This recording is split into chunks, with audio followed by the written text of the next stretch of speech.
우리 하나님 말씀 로마서 5장 1절부터 11절까지 말씀입니다. 신약성경 로마서 5장 1절부터 11절까지 말씀입니다. 찾으셨으면 같이 합독하도록 하겠습니다. 그러므로 우리가 믿음으로 의롭다 하심을 받았으니 우리 주 예수 그리스도로 말미암아 하나님과 화평을 누리자. 또한 그로 말미암아 우리가 믿음으로 서 있는 이 은혜에 들어감을 얻었으며 하나님의 영광을 바라고 즐거워하느니라. 다만 이뿐 아니라 우리가 환난 중에도 즐거워하나니 이는 환난은 인내를, 인내는 연단을, 연단은 소망을 이루는 줄 알미로다. 소망이 우리를 부끄럽게 하지 아니함은 우리에게 주신 성령으로 말미암아 하나님의 사랑이 우리 마음에 부은 바 됨이니 우리가 아직 연약할 때에 기약대로 그리스도께서 경건하지 않은 자를 위하여 죽으셨도다. 의인을 위하여 죽는 자가 쉽지 않고 선인을 위하여 용감히 죽는 자가 혹 있거니와 우리가 아직 죄인 되었을 때에 그리스도께서 우리를 위하여 죽으심으로 하나님께서 우리에 대한 자기의 사랑을 확증하셨느니라. 그러면 이제 우리가 그의 피로 말미암아 의롭다 하심을 받았으니 더욱 그로 말미암아 진노하심에서 구원을 받을 것이니 곧 우리가 원수 되었을 때 그의 아들의 죽으심으로 말미암아 하나님과 화목하게 되었은즉 화목하게 된 자로서는 더욱 그의 살아나심으로 말미암아 구원을 받을 것이니라. 그뿐 아니라 이제 우리로 화목하게 하신 우리 주 예수 그리스도로 말미암아 하나님 안에서 또한 즐거워하느니라. 아멘. 십자가에서 우리에 대한 자기의 사랑을 확증하셨다고 말씀하십니다. 우리 지난주에 전도 제자의 필수 체험이라는 제목으로 말씀을 받았는데요. 그리스도의 생명 체험, 그리스도의 능력 체험, 그리스도의 증거 체험, 그리스도의 치유 체험, 증거 체험, 이렇게 네 가지 체험을 우리가 지난주에 확인을 했습니다. 오늘은 그리스도의 필수 체험, 지난주에는 우리가 종합적인 부분으로 확인을 했다면 이제는 세부적으로 필수 체험 첫 번째, 그리스도의 생명 체험입니다. 전도제 필수 체험, 그리스도의 생명 체험이라는 제목으로 함께 은혜 나누고 해답을 얻고 미션을 찾게 되기를 바랍니다. 자, 일단 서론적으로 마가복음 3장 13절부터 15절의 말씀을 보니까 우리 주님이 제자를 부르실 때 어떤 스펙을 보고 부르지 않았다는 사실을 확인할 수 있습니다. 스펙을 보고 제자를 삼았다고 하면 저는 이 자리에 있을 수가 없죠. 스펙을 보고 불렀다고 하면 아마 제자 서열 제일 마지막 꼬랑지에 붙어야 될까 말까, 못 붙을 수도 있고, 그런데 이 스펙을 보고 부른 것이 아니고 제자를 어떻게 부르셨냐, 저는 여기에서 완전히 은혜가 되더라고. 뭐냐, 원하시는 자들을 부르셨다 그랬어요. 원하시는 자, 하나님께서 원하시는 자. 할렐루야. 저와 여러분이 하나님이 원하셔서 이 전도 제자의 대열에 들어와 있는 줄로 믿으시기 바랍니다. 사도행전 9장 15절에 보니까 핍박자 사울을 전도 제자로 하나님이 삼으세요. 핍박자 사울을. 그러면서 뭐라 그러냐, 아나니아라고 하는 이 사람이, 아니 저 사울은 핍박자입니다. 지금도 이 다메섹의 제자들을 잡아 가기 위해서 공문을 가지고 오는 것인데, 그러면서 막 이제 안 된다는 이야기를 하는 거죠. 그랬더니 우리 주님 뭐라고 말씀하시냐, 하나님이 이방인과 임금들과 이스라엘 자손들을 위하여 뭐라고요? 택한 나의 그릇이다 라고 하나님이 그렇게 원하신다 라는 겁니다.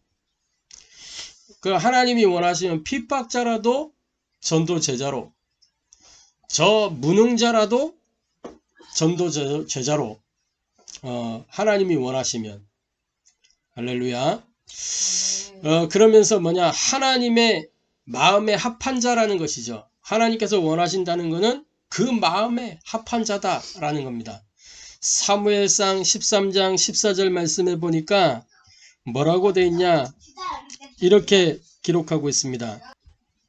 지금은 왕의 나라가 길지 못할 것이라 여호와께서 왕에게 명령하신 바를 왕이 지키지 아니하였으므로 여호와께서 그의 마음에 맞는 사람을 구하여 여호와께서 그를 그의 백성의 지도자로 삼으셨느니라 하고, 이 사무엘이 이스라엘의 초대 왕 사울에게 이제 전하는 경고의 메시지죠. 너의 시대가 끝났다. 하나님이 너의 불순종으로 인하여 하나님의 마음에 합한 한 사람을 택하여 이스라엘 왕으로 지도자로 삼았다. 이 이야기를 하고 있는 겁니다. 이 말씀을 바울이 인용을 하는데요. 뭐라 그러냐, 사도행전 13장 22절 말씀에 보면 이렇게 기록을 합니다. 21절 22절에 20절부터 보면 그 후에 선지자 사무엘 때까지 사사를 주셨더니 그 후에 그들이 왕을 구하거늘 하나님이 베냐민 지파 사람 기스의 아들 사울을 40년간 주셨다가 22절에 패하시고 다윗을 왕으로 세우시고 증언하여 이르시되 내가 이새의 아들 다윗을 만나니 내 마음에 맞는 사람이라 내 뜻을 다 이루리라 하시더니, 그러니까 전에 성경에는 마음에 합한 자다 그랬는데 지금 개정 성경에 보니까 뭐냐, 마음에 맞는 사람이다 이렇게 돼 있어요. 그러니까 하나님의 마음에 맞는 사람, 하나님과 맞는 사람, 다시 말해 뭐요? 하나님과 통하는 자다라는 겁니다. 바울이 얼마만큼 하나님과 통했던지 사도행전 19장 21절에 바울이 에베소 이제 3차 전도 여행을 마치고요. 내가 로마도 보아야 하리라 이렇게 이야기를 하죠. 사도행전 19장 21절 말씀에 이렇게 기록합니다. 이 일이 있은 후에 바울이 마게도냐 아가를 거쳐 예루살렘에 가기로 작정하여 이르되 내가 거기 갔다가 후에 로마도 보아야 하리라 하고, 이렇게 마음에 소원을 품고 이제 언약으로 붙잡고 이 미션을 가지고 이제 기도하고 있었단 말이죠. 그랬더니 어떻게 되느냐, 23장 11절에 그날 밤에 주께서 바울 곁에 서서 이르시되 담대하라, 내가 예루살렘에서 나의 일을 증언한 것 같이 로마에서도 증언하여야 하리라. 감옥에 이렇게 가게 될 때 그 메시지를 주셨고, 그러면서 이제 로마로 압송되어 가는데 배가 난파될 때 그 난파된 그 현장에서 뭐라고 말씀하시냐, 사도행전 27장 24절에 바울아 두려워하지 말라, 네가 가이사 앞에 서야 하겠고 또 하나님께서 너와 함께 항해하는 자를 다 네게 주셨다 하였으니, 바울이 얼마만큼 통했냐, 하나님의 가슴과 통했기 때문에 바울의 그 기도를 하나님이 붙잡으시고 그거를 하나님이 인용하시는, 네가 이렇게 기도하지 않았냐, 네가 이렇게 붙잡지 않았냐, 그 네가 붙잡은 대로 로마에서도 증거해야 될 것이다. 가이사 앞에 서야 될 것이다. 사실은 하나님이 처음부터 주신 미션이죠. 그런데 그거를 바울이 딱 붙잡은 거예요. 하나님과 통하는 자. 저와 여러분이 하나님께서 원하시는 자 되기를 바랍니다. 하나님의 마음에 합한 자 되기를 바랍니다. 하나님과 통하는 그런 자가 되기를 바랍니다. 자, 그래서 본론적으로 전도 제자의 필수 체험, 그리스도의 생명 체험인데, 생명은 하나님이 처음부터 약속하신 겁니다. 이 생명은 뭐냐, 하나님 자신입니다. 하나님 자신. 창세기 1장 1절에 하나님이 세상을 말씀으로 창조하시죠. 태초에 하나님이 천지를 창조하시니라. 창조주 하나님이십니다. 창조주란 말은 뭐냐, 다 하나님이 직접 설계하시고 디자인하셨기 때문에 하나님이 다 아신다는 거예요. 그리고 하나님이 다 하셨다는 거예요. 지금도 다 하실 수 있다는 거예요. 그 하나님은 어떤 분이냐? 다 계시는 분이에요. 다 아신다. 무소부지의 하나님이시다. 모르는 게 없는 분이다. 하나님이 창조하셨기 때문에 이 세상에 대한 모든 걸 하나님이 다 알고 계신다. 과거, 현재, 미래 하나님이 다 알고 계시는 거예요. 그러면서 다 하실 수 있다. 하나님은 못 하시는 게 없는 분이에요. 무소불능의 하나님. 그러면서 어디든지 안 계신 곳이 없어요. 하나님은. 무소부재의 하나님. 이게 창조주란 말이에요. 그러면서 요한복음 1장 1절부터 14절에 태초에 말씀이 계셨다. 이 말씀이 곧 하나님이시고 이 말씀이 사람들의 빛이다. 라고 이렇게 이야기하죠. 창세기 1장 3절에 이 빛은 창조의 빛이요. 이사야 60장에 이 빛은 영광의 빛이요. 요한복음 1장 4절에 생명의 빛입니다. 그러면서 이 창조의 빛 되시는 하나님이 세상을 창조하실 때 어떻게 창조하셨냐?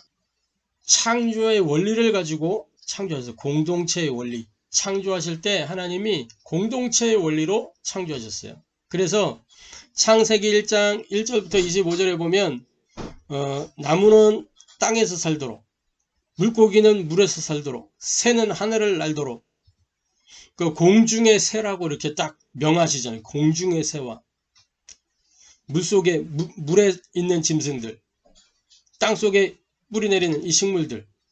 그래서 각기 종류대로 만드시고 공동체의 원리를 따라서 함께 더불어 살아가도록 이렇게 만들었어요. 그런 가운데 사람만 어떻게 만들었냐? 하나님의 형상대로. 창세기 1장 26절부터 27절에 보니까 하나님이 자기 형상 곧 하나님의 형상대로 사람을 만들고, 그죠? 남자와 여자로 창조하셨습니다. 그러면서 그 사람에게 모든 축복을 다 주시죠. 2장 7절에 생기를 그 코에 불어넣어 사람이 생명이 되었다 그랬습니다. 그러면서 이 사람이 하나님을 예배하면서 살도록, 하나님의 말씀을 따라 살도록 창세기 2장 17절 말씀을 주셨죠. 그런데 이 세상 가운데 문제가 생긴 거예요. 무슨 문제가 생겼냐? 하나님의 형상대로 창조된 사람, 하나님과 함께 해야 될 사람, 하나님의 말씀을 따라가야 될 사람이 하나님과 관계가 단절돼 버리는 사건이 생긴 겁니다. 이 말은 뭐냐면 생명의 조건을 잃어버렸다는 거예요. 그 내용을 보자면은 창세기 2장 17절에 하나님이 생명을 누릴 수 있는 기준의 말씀을 주셨어요. 선악을 알게 하는 실과를 먹지 마라. 그것을 먹는 날에는 반드시 죽으리라. 이건 생명의 말씀이고 생명을 유지하는 기준이 되는 말씀이에요. 그런데 어떻게 됐어요? 창세기 3장 6절에 보니까 이 사람이 그 나무의 열매를 따먹게 되는, 그래서 하나님께 범죄하게 되는 사건이 발생해요. 이때 인생의 모든 문제가 다 들어오게 된 겁니다. 로마서 5장 12절에 보니까 뭐라고 기록을 하냐면 이렇게 기록을 해요. 그러므로 한 사람으로 말미암아 죄가 세상에 들어오고 죄로 말미암아 사망이 들어왔나니 이와 같이 모든 사람이 죄를 지었으므로 사망이 모든 사람에게 이르렀느니라. 곧 불순종이 죄다라는 겁니다. 불순종이 죄가 됐어요. 이 죄라는 말은 헬라어로 하말티아라 그러는데 이 하말티아는 이런 겁니다. 이 관역이 있으면 활을 쏘면 이 관역에 맞아야 되잖아요. 근데 이 화살이 관역을 비껴가는 그걸 보고 하말티아라 그럽니다. 이 죄의 의미가 이거예요. 관역을 벗어난 화살. 사명을 잃어버린 성도. 이 죄인이라는 거죠. 자기 정체성을 상실한 이게 죄라는 거예요. 말씀에서 벗어난 이게 죄라는 거예요. 그러니까 예배를 놓치는 이게 죄라는 거예요. 그죠? 본질을 잃어버린 게 죄라는 거예요. 은혜 밖에 있는 게 죄라는 거예요. 뭐 거짓말을 했다, 도둑질을 했다, 심지어 살인을 했다, 이게 죄가 아니고 이거는 죄의 결과로 나타나는 열매, 죄의 열매들이에요. 그러면 죄의 열매를 맺지 않으려고 하면 어떻게 해야 돼요? 이 죄를 해결해야 되는 거예요. 죄를 해결해야. 결과적으로 어떻게 됐냐? 창세기 3장 24절에 에덴에서 하나님이 사람을 쫓아내시는, 그러니까 하나님과 단절된 거예요. 에덴에 있을 때는 하나님의 은혜 속에서 하나님의 공급을 가지고 살았는데 은혜를 잃어버렸어요. 이 말은 뭐냐? 생명을 잃어버린 거예요. 능력을 잃어버린 거예요. 모든 배경을 다 잃어버린 거예요. 그때부터 어떻게 살아야 돼요? 내 힘으로, 내 노력으로, 내 의지로, 내 경험으로 살아야 되는 거예요. 그러니까 될 리가 있습니까? 인생이 안 될 수밖에 없는 거죠. 왜냐? 능력 상실해 버렸거든요. 무능한 상태예요. 안 되는 게 정상이에요. 그런데 된다. 그게 저주라. 로마서 3장 10절 의인은 없나니 하나도 없으며 23절 모든 사람이 죄를 범하였으니 하나님의 영광에 이르지 못하더니, 하나님의 영광에 이룰 수 없는 삶의 상태가 된 거예요. 그 배후는 누구냐? 요한일서 3장 8절 죄를 짓는 자는 누구에게 속하나니? 마귀에게 속하나니 마귀는 처음부터 범죄함이라. 요한복음 8장 44절 너희는 너희 아비 마귀에게서 났으니 너희 아비의 욕심을 따라 너희도 행하고자 하느니라. 그러니까 그 배후에는 이 마귀가 있다는 겁니다. 사탄이 있다는 겁니다. 그래서 여기에서 알 수 있는 건 뭐냐면 결국은 한 사람으로 말미암아 죄가 세상에 들어왔어요. 그 죄가 마귀라는 겁니다. 사탄이 세상에 들어와서 이 결국은 사탄과의 접촉이, 이 접신이 죄의 출발점이 된 거예요. 본질이죠, 본질. 이게 마귀로 인하여.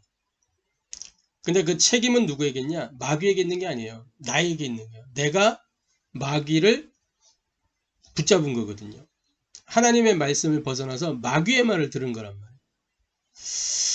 그런데 하나님이 회복의 약속을 주셨어요. 그래서 이 생명은 하나님 자신이라는 겁니다. 창세기 3장 15절 여자의 후손 메시아 그리스도가 뱀의 머리를 박살낼 것이다. 마귀를 박살낼 것이다. 이 여자의 후손이 어디에 올 것까지 성경은 예언하고 있어요. 미가서 5장 2절부터 4절에 보면 이 유대 땅 베들레헴에 예수님이 이 오실 것을 예언하고 있단 말이에요. 그리스도가 올 것을. 베들레헴 에브라다야 너는 유다 족속 중에 작을지라도 이스라엘을 다스릴 자가 네게서 내게로 나올 것이라. 그의 근본은 상고의 영혼에 있느니라. 그러므로 여인이 해산하기까지 그들을 붙여 두시겠고 그 후에는 그의 형제 가운데 남은 자가 이스라엘 자손에게로 돌아오리니 그가 여호와의 능력과 그의 하나님 여호와의 이름의 위엄을 의지하고 서서 목축하니 그들이 거주할 것이라. 이제 그가 창대하여 땅끝까지 미치리라. 5절에 보니까 이 사람은 평강이 될 것이라. 아수 사람이 우리 땅에 들어와서 우리 궁들을 밟을 때에는 우리가 7 목자와 8 군왕을 일으켜 그를 치리니. 그러면 쭉 이제 메시아에 관한 이야기를 하는 겁니다. 그러면서 그가 어떻게 인생 문제를 해결하는지 구약 성경이 잘 기록되어 있습니다. 이사야 53장 5절 6절 그가 찔림은 우리의 허물을 인함이요 그가 상함은 우리의 죄악을 인함이라. 그가 채찍에 맞음으로 우리가 평화를 누리고 그가 징계를 받음으로, 그가 뭐죠? 갑자기 생각이 안 나네. 이사야 53장 5절 6절을 보면 이렇게 기록하고 있죠. 한번 말씀을 보겠습니다. 제가 읽어드리겠습니다. 그가 찔림은 우리의 허물 때문이요 그가 상함은 우리의 죄악 때문이라. 그가 징계를 받음으로 우리는 평화를 누리고 그가 채찍에 맞음으로 우리는 나음을 받았도다. 6절에 우리는 다 양 같아서 그릇 행하여 각기 제 길로 갔거늘 여호와께서는 우리 모두의 죄악을 그에게 담당시키셨도다. 다 양 같아서 그릇 행하여 각기 제 길로 갔거늘. 양은 목자가 없으면 그냥 갈 바를 알지 못하기 때문에 여기저기로 다니는 겁니다. 눈이 안 보이니까. 그냥 앞에 양이 가면 그 길 그냥 가는 거예요.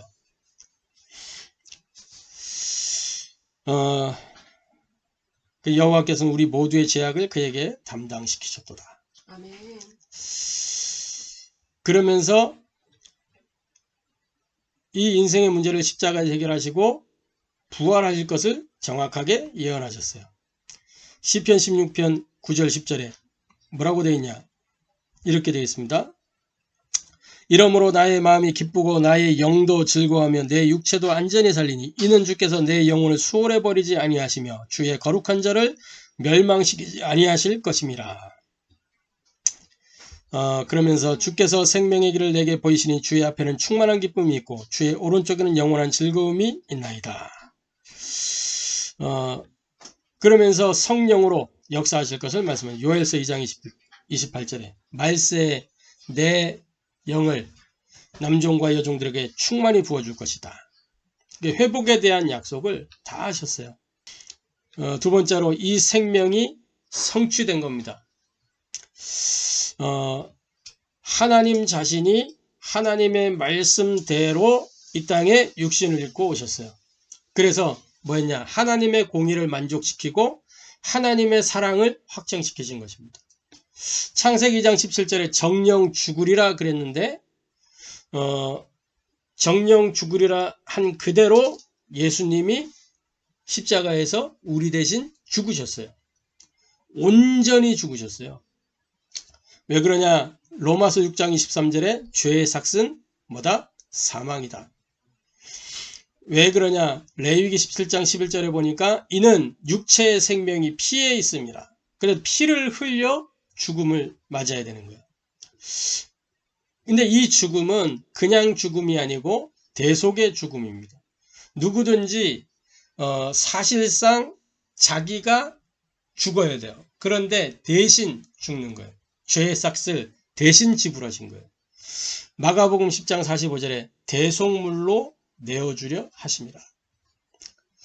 이 대속이라는 것은 뭐냐면 대신 속죄 이런 의미도 있지만 그게 아니고 대속은 대신 속량하셨다는 속량. 속량은 삭을 지불했다는 거예요. 삭을. 속전이라 그래요. 속전. 랜섬 프라이스 영어 단어로 이렇게 했습니다. 랜섬 프라이스. 그러니까 삭을 지불하고 이 노예를 사오는 거예요. 묶인 자를 풀어주는 거예요. 이게 대속입니다. 그래서 로마서 8장에 보면 생명의 성령의 법으로 우리를 죄와 사망의 법에서 해방하셨다 그랬죠. 요한복음 3장 16절에 하나님이 세상을 이처럼 사랑하사 독생자를 주셨으니 이는 그를 믿는 자마다 누구든지 그를 믿는 자마다 멸망하지 않고 영생을 얻게 하려 하십니다.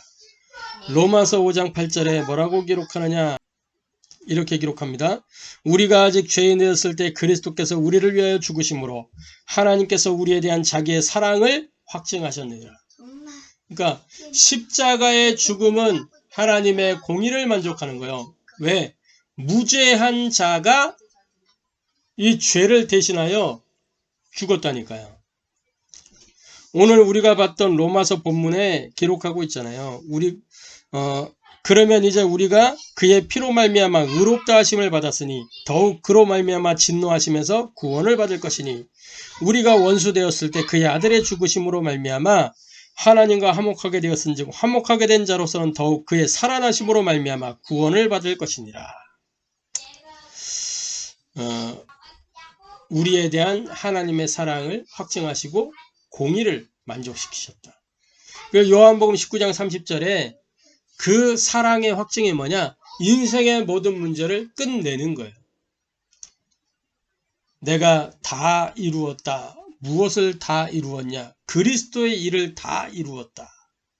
그리스도의 일이 뭡니까? 요한일서 3장 8절에 마귀의 일을 멸하는 참된 왕으로 일하시는 것이 그리스도의 일이에요.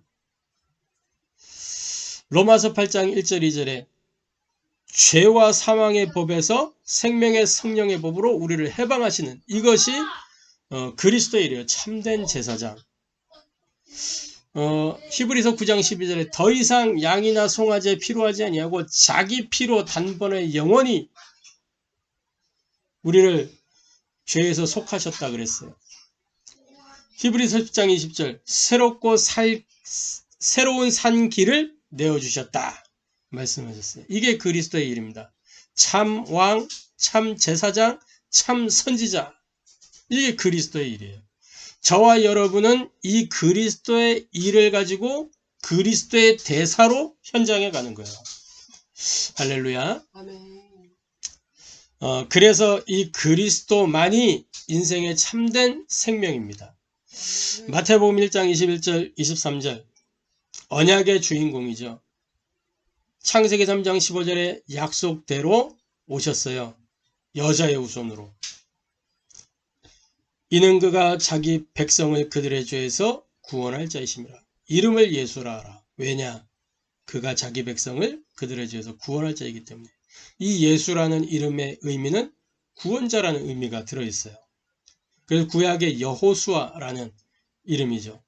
근데 그 시대의 모든 여자들이 이렇게 자기 아들을 낳으면 이름을 예수라고 짓는 경우들이 많았어요. 여자의 후손으로 메시아가 온다 그랬더니 내 아이가 그 여자의 후손 되기를 바라는 거지. 근데 이 사람들이 몰랐던 게 뭐냐면 여자의 후손은 성령으로 잉태된다는 걸 몰랐던 거예요. 그러니까 하나님이 그거를 이렇게 알 수 있도록 미리미리 계시해 주셨거든. 사라를 통해서. 사라의 임신. 절대 불가능해서 절대 가능된 그 임신. 그게 하나님이 하시는 거거든요. 한나의 임신. 이게 하나님의 일이거든요. 물론 성령으로 잉태된 건 아니지만 하나님이 하시는 그 역사라야 된다라는 걸 보여주는 거예요. 여자의 후손을 보여주는 거예요. 자, 그래서 이 그리스도의 사역입니다. 그리스도의 사역은 뭐냐? 십자가 사역이고 부활의 사역이에요. 십자가는 그리스도의 필수 사역이고 부활은 이 그리스도 사역의 완성입니다. 제가 볼 때는 개인적으로 십자가보다 부활이 더 의미가 커요. 왜냐하면 십자가 지고 죽음으로 끝나버리면 그 효력이 우리에게 없단 말이에요. 부활하셨기 때문에 그 효력이 지금 나에게 있는 거예요. 우리가 그 사실을 믿음으로 말미암아. 그러니까 이게 핵심이에요. 핵심. 부활 신앙.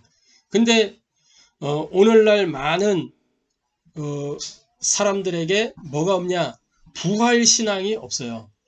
부활 안 믿는다니까. 못 믿는 거죠. 안 믿는 게 아니고.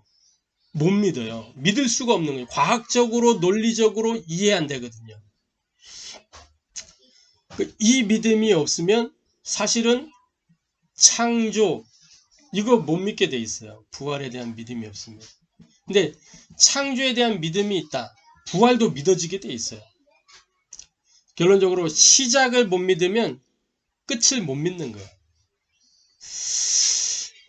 신앙생활은 무엇이냐? 갈라디아서 2장 20절 말씀이 신앙생활의 아주 핵심입니다. 갈라디아 2장 20절 뭐라고 되어 있어요? 이렇게 기록하고 있습니다. 내가 그리스도와 함께 십자가에 못 박혔나니 그런즉 이제는 내가 사는 것이 아니요 오직 내 안에 그리스도께서 사시는 것이라.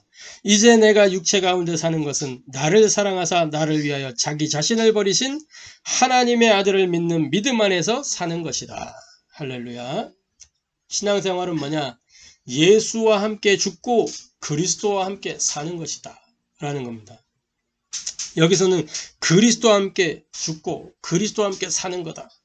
그리스도로 오신 그분이 예수님이기 때문에 예수와 함께 살고, 그래서 육체로 오신 그 예수님의 육신은 죽고 그리스도가 부활하신 거예요. 저와 여러분은 예수와 함께 십자가에 못 박혀 죽었습니다. 그래서 그리스도와 함께 다시 산 겁니다. 고린도후서 5장 17절에 뭐라고 되어 있어요? 이렇게 기록하고 있죠. 5장 17절 말씀에 그런즉 누구든지 그리스도 안에 있으면 뭐라고요? 새로운 피조물이라. 이전 것은 지나갔으니 보라 새 것이 되었도다. 그러니까 우리에게는 재창조의 역사가 일어난 겁니다. 그래서 우리가 그리스도의 대사에 그 일을 감당할 수 있는 거예요. 내 안에 그리스도께서 나와 함께 하고 계시기 때문에. 그래서 우리는 그분을 그리스도라고 고백하는 겁니다. 마태복음 16장 16절에 주는 그리스도시요 살아계신 하나님의 아들이십니다. 주는 뭡니까? 주인이시다 그 말이에요. 주인. 큐리오스. 이 큐리오스라는 단어 때문에 로마에게 그렇게 핍박을 받았던 거예요. 그 전까지는 이 로마가 황제를 주라고 이렇게 호칭하지 않을 때는 핍박이 없었어요. 로마도 핍박 안 했다니까. 핍박은 어디서부터 시작됐냐? 유대인들 중에 기득권 종교인들이 핍박을 처음 했었지. 유대인들은 로마 이 정치가들도 처음에는 그냥 관대했다니까. 그런데 점점 이 로마 황제가 신격화되면서 모든 사람의 주가 되기 시작하면서 큐리오스라는 단어는 로마 황제에게만 사용해야 된다. 그런데 저 나사렛 목수의 아들이 큐리오스라고 하니까 이 로마에서 그걸 못 견디는 거예요. 그래서 핍박이 시작된 거거든. 그래서 안으로는 유대인들이, 밖으로는 로마가 이렇게 양사방에서 핍박받기 시작한 거예요. 요 주라는 고백 때문에. 저와 여러분의 인생에 이 그리스도가 주인 되기를 바랍니다. 그래서 주는 그리스도시요. 그리스도라는 이 말은 인생의 모든 해답이요 결론이요 응답이라는 이야기예요. 살아계신 하나님의 아들이십니다. 살아계신 이 말은 뭐냐? 지금 내게 역사하신다 그 말이에요. 지금 2000년 전에 과거 속의 그리스도가 아니고 지금 내 삶 속에 역사하는 그리스도다. 하나님의 아들이십니다. 요거는 뭐예요? 사람의 몸을 입고 오신 하나님이시다. 사람과 하나님 사이의 중보자이시다. 이런 이야기죠. 자, 요한복음 20장 30절 31절에 뭐라고 기록합니까? 우리에게 말씀을 주신 이유가 뭐예요? 이 예수를 그리스도로 알고 믿어서 뭐요? 생명 얻도록 하기 위함이다. 할렐루야. 자, 그래서 생명을 약속하셨고 이 생명이 성취되어 오셨어요.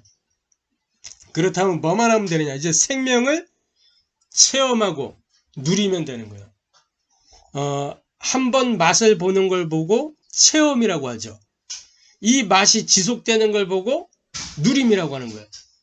저와 여러분에게 뭐가 필요하냐? 체험과 누림이 필요한 거예요. 요한복음 1장 12절 영접하는 자 곧 그 이름을 믿는 자들에게는 뭐요? 하나님의 자녀가 되는 뭘 주셨어요? 권세를 주셨으니.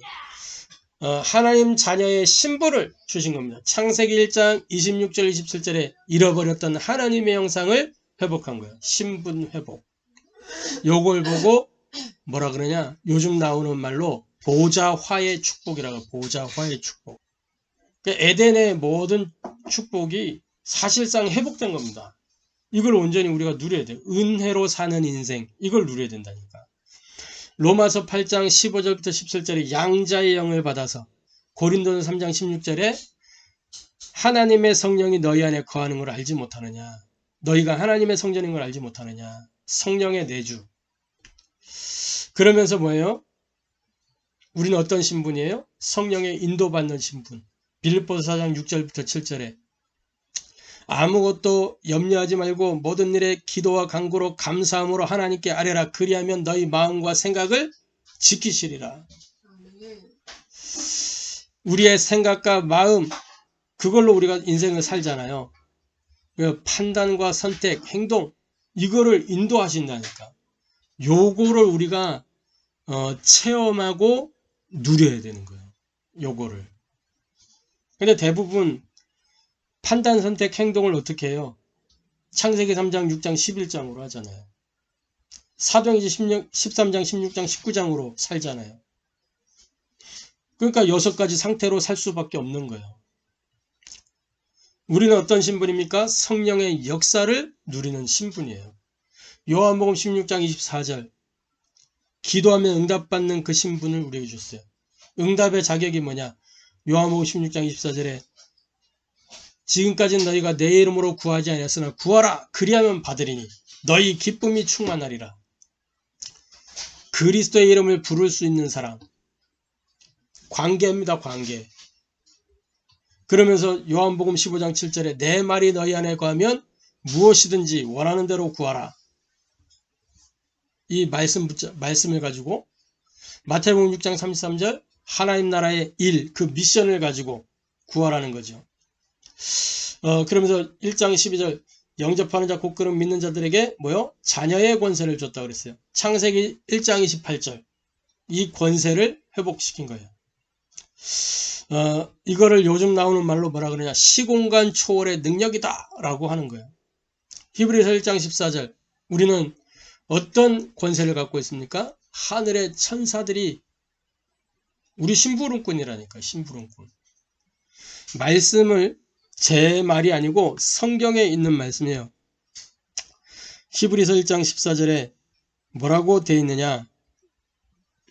모든 천사들은 섬기는 영으로서 구원받을 상속자들을 위하여 섬기라고 보내심이 아니냐. 구원받을 상속자가 누굽니까? 우리요, 우리. 구원받은 상속자. 하나님 나라의 상속자. 우리란 말이에요. 이 상속자들을 위하여 섬기라고 보내심이 아니냐. 우리를 섬기는 영으로 천사들이 있다니까. 그래서 사도행전 12장에 베드로가 옥에 갇혔을 때에 베드로가 이렇게 하나님이 천사를 통해서 풀어주셔 이렇게 보내가지고 나왔는데 교회는 그때 막 간절하게 기도하고 있었잖아요. 그때 이 베드로가 그 앞에 가가지고 이렇게 하니까 여종이 딱 보고 베드로다! 이게 가서 베드로다! 그러니까 무슨 그런 소리 하냐. 베드로를 지키는 그의 천사겠지. 이렇게 얘기하잖아요. 그러니까 개인에게 이 천사들이 있다니까. 그 천사가 지금 놀고 있다잖아요. 천사들은 계시록 8장 3절 5절 성도들의 기도를 이렇게 받아가지고 응답을 심부름하는데 기도를 심부름하고 응답을 심부름하는데 요걸 안 하니까 천사들이 놀고 있대. 또 뭐냐? 말씀이 성취되는 그 현장에 천사들이 역사하는데 시편 103편 20절 22절에 주의 말씀을 이룬 너희 천사여. 그런데 말씀 이루는 일이 없으니까 천사들이 놀고 있는 거예요. 저와 여러분이 천사를 바쁘게 만드는 그런 증인들이 되기를 바랍니다. 아멘. 요걸 보고 성령의 권세 그러는 거예요. 성령의 권세. 아멘. 자, 누가복음 10장 19절에 뱀과 전갈을 밟으며 원수의 모든 능력을 제할 권능을 너희에게 주셨다. 마태복음 12장 28절 29절에 뭐라고 기록하고 있냐? 이 강한 자를 결박해 준다 그랬어요. 그죠? 내가 하나님의 성령을 힘입어 귀신을 쫓아내는 것이면 하나님의 나라가 이미 너희에게 임하였느니라. 사람이 먼저 강한 자를 결박하지 않고서야 어떻게 그 강한 자의 집에 들어가 그 세간을 강탈하겠느냐. 결박한 후에야 그 집을 강탈하리라. 우리에게 있는 권능입니다. 성령의 권능. 흑암을 결박할 수 있는. 전에는 우리가 흑암에 심부름을 하고 마귀의 심부름을 하고 마귀의 노예가 되고 종으로 이렇게 묶여서 끌려다니는 인생이었는데 그 운명에 매있던 그런 인생이었는데 이 운명에서 해방을 받고 이제는 오히려 뭐냐, 요한일서 5장 18절 말씀 우리 한번 찾아봅시다. 요한일서 5장 18절 신약성경 요한일서 5장 18절. 저는 이 말씀을 볼 때마다 얼마나 힘이 생기는지 얼마나 감사하고, 5장 18절 요한일서 5장 18절 말씀입니다. 한음성으로 찾으셨으면 합독하도록 하겠습니다. 하나님께로부터 난 자는 다 범죄하지 아니하는 줄을 우리가 아노라. 하나님께로부터 나신 자가 그를 지키심에 악한 자가 그를 만지지도 못하느니라. 아멘.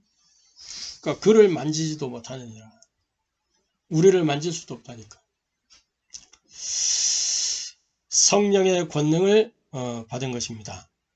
빌립보서 3장 20절, 마태복음 16장 19절 무엇을 얘기하는 겁니까? 하나님의 보증, 성령 하나님의 보증, 우리의 배경이 싹 다 회복된 거예요. 우리의 시민권은 하늘에 있는지라. 마태복음 16장 19절 천국 열쇠를 내게 주리니. 하나님이 우리 인생을 완전히 보증하셨다. 자, 그러면서 마태복음 28장 16절부터 20절, 사도행전 1장 8절 뭘 얘기하는 겁니까? 성령의 증거, 증인 살도록 이 생명을 체험하고 누려야 되는 거예요. 신분과 권세를 누려야 되는 거예요. 배경과 사명을 누려야 되는 거예요. 저와 여러분이 이 체험을 지속적으로 할 수 있기를 바랍니다. 세 번째로 또 중요한 걸 빼먹을 뻔했어요. 이 체험의 실제요. 이 누림의 실제. 어떻게 이것을 누릴 수 있냐? 어떻게 이것을 체험할 수 있냐? 말씀과 기도와 전도를 가지고 할 수 있는 겁니다. 중요한 게 말씀을 각인하는 거예요. 이걸 보고 편집이라 그래요. 나의 말씀, 오늘의 말씀, 이걸 통해서 우리는 지금 원단의 말씀, 강단의 말씀, 현장의 말씀, 기도 수업, 이렇게 말씀 시스템이 얼마나 잘 되는지 몰라요. 여기에서 뭘 하는 거냐? 이 모든 말씀들을 통해서 그리스도를 발견해야 된다. 그걸 보고 은혜라고 합니다. 은혜. 그러니까 말씀을 받을 때 은혜로 받아야 돼요. 은혜로. 복음이 계속 발견돼야 돼요. 그러면서 나의 말씀, 평생의 언약이죠. 요게 어디서 나오냐? 오직의 비밀 속에서 나오는 겁니다. 말씀에 오직이 될 때 나의 말씀이 보이고 오늘의 말씀이 보이는 거예요. 근데 이게 안 되니까 평생의 언약이 없고, 그러니까 오늘의 말씀을 놓치고 그러는 거죠. 그러니까 먼저 나의 말씀이 붙잡혀진 상태에서 오늘의 말씀이 살아나는 사람이 있고, 오늘 말씀을 붙잡으면서 평생의 언약이 붙잡혀지는 사람이 있어요. 사람마다 다 다른데 어쨌든 나의 말씀, 오늘의 말씀이 반드시 있어야 된다. 그래야 이 신분과 권세와 배경과 사명이 체험되어지고 누려지는 거예요. 그러면서 뭘 통해서? 기도를 통해서 누리는 겁니다. 기도를 통해서 우리에게 뿌리 내려지는 거죠. 이걸 보고 설계라고 해요. 나의 기도와 오늘의 기도입니다.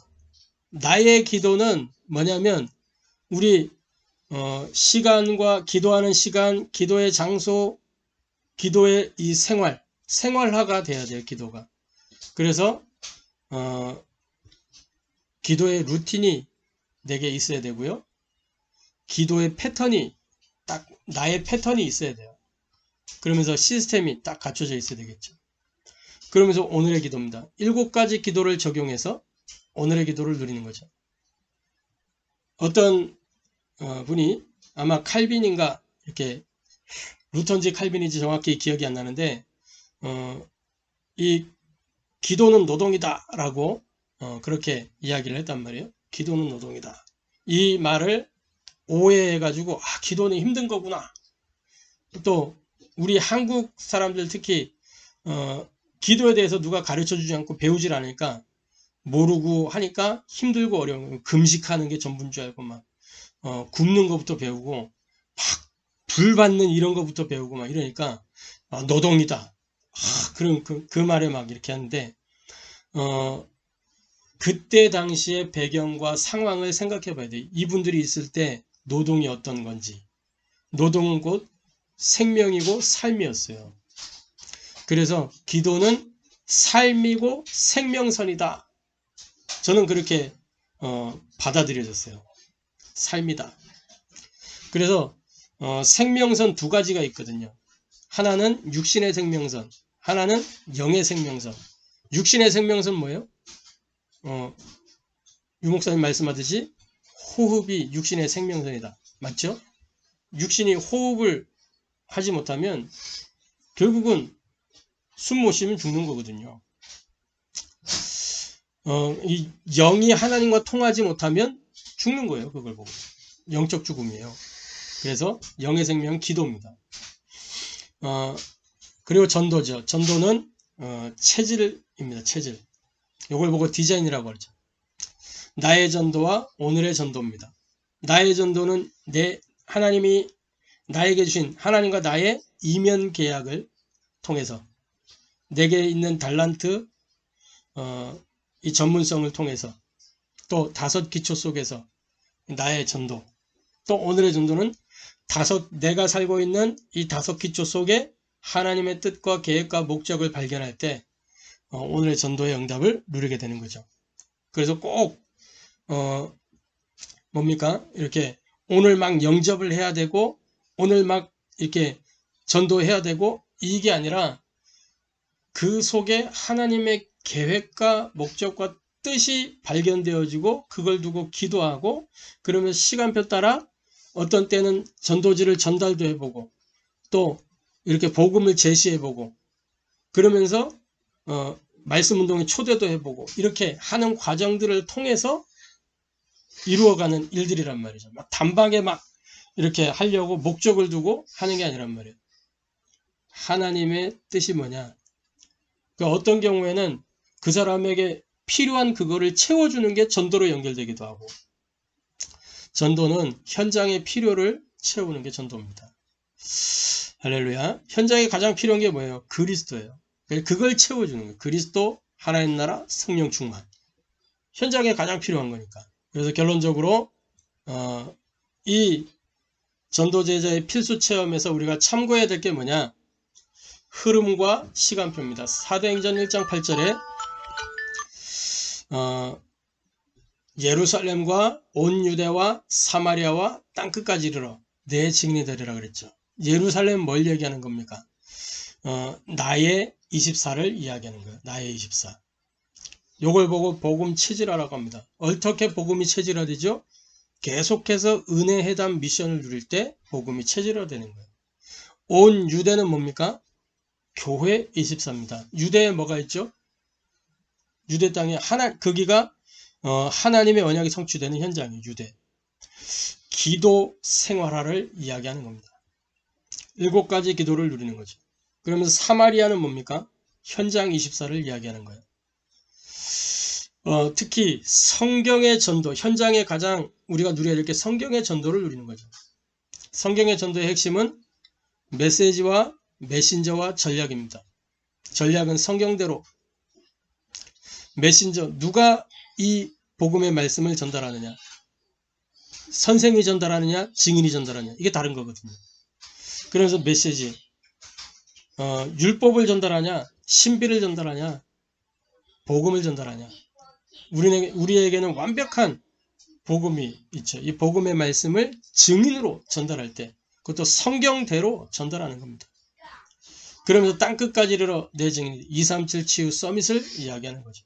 요걸 보고 세계복음화라고 하는 겁니다. 요것을 좀 참고하면서 이 흐름과 시간표 속에 우리가 내가 지금 무슨 시간표 속에 있는가. 그래서 복음 체질화, 나부터 복음 체질화를 만들어 가야 되는 거예요. 그러면 교회 24의 응답이 따라오게 되는 기도 생활화. 그럼 현장 24의 역사가 일어나는 겁니다. 성경의 전도. 그래서 237 치유 서밋에 그 여정 속에 들어가게 되는 거죠. 세계복음화. 이 비밀을 누리는 저와 여러분 되기를 주님의 이름으로 축복합니다. 기도하겠습니다. 하나님께 감사를 드립니다.